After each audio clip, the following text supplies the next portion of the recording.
What's up guys, welcome back to the channel. It is your boy Artie. In today's video we got 21,000 miles on the Jeep Wrangler JL, and we're going to be switching up the wiper blades on this particular one. We're going to do both. So these are the size 16 Bosch Icons. I love Bosch Icons. I've done Jeep Grand Cherokee, my wife's old car, and they last a long time. They're pretty good with the heat.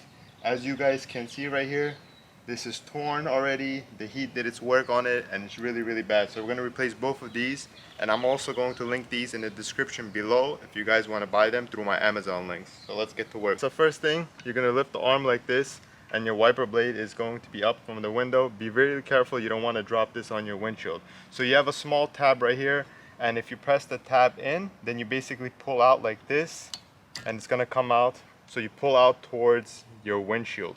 And as you guys can see, like I said, this is already torn and old. Heat does its work on these things. This is the OEM one, and we're gonna replace it with the Bosch Icon. So let's open this up and see how this new one comes in and how you put it on to the Jeep. Alright guys, so once you open up this, you're basically gonna squeeze these parts right here, and it's gonna lift up.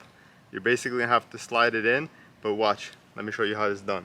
So you have to put it in like this, and then bring it in, and then you're gonna hear it like that, clip, boom, and your new wiper blades are installed. So both wiper blades are replaced. This is a really simple and quick and easy DIY that'll probably take you just 30 seconds to do at home.